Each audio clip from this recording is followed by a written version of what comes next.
bay ule bongsa karon siam do na atilang gram zathumania ka mantur hi tian ka silfai vek to hi ka lo chum photang chi tui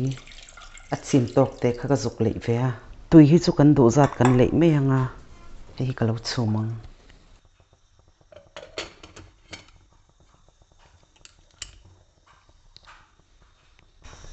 tiang kan lo chum min ve ang voi thum phit nu khanin minute som ni sima ka chuang le a gas ka off a hi ka lo swanang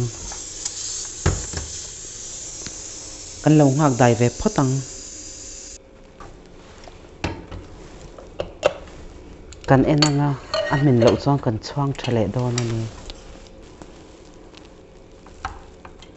bongsa po he min to a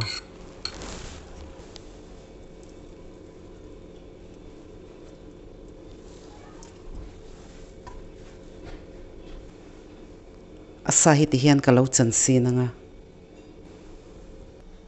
tel hi tlem te kaleya bongsa ka chan sin kha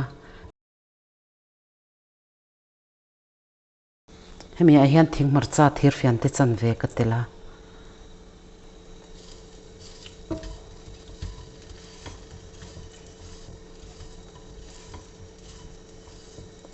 chi kha chu chum na khan kan tel to awangin heta hian ka tel to don lawa he ka lo kang sen ve dewanga gesi ti hianin a medium a ka da a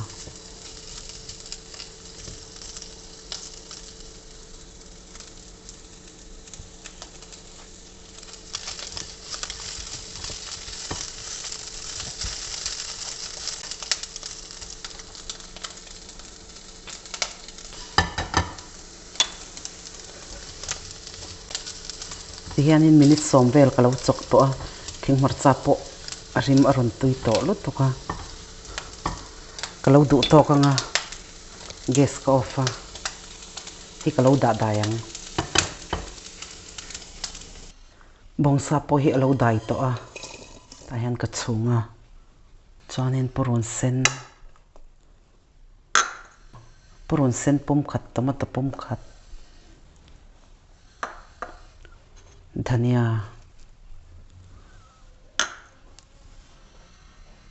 marcha pui tai chi achino te khadu chuanin atel thei tho ani chuan hemi tel tur tel mui ka lo siamanga tel hi tablespoon ni borvel ka leya badam ka kang photanga tel po lo save deuh to hemi a hian badam tablespoon ni katela hi ka lo kang ram ve dona gesi asima kada a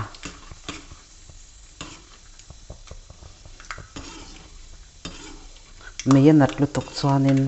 apon utsi khana chung kha min lo hlo ve a chuwang chuanin mong changin ti hianin ka kang don ani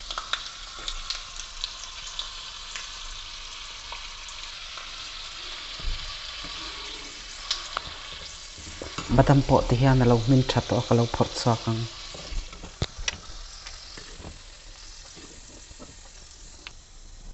hemi tel ve ka hianin so thing pamwak lo purun var so thing le purun var hi asegin ka chana kan du dan khan kan chan mai anga hei kan lo kang min ve deuh hlekanga gesi ti hianin asima khanin kala da thawa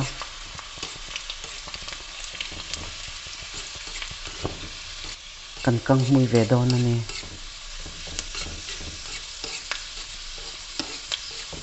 ti hian purun var le so thing po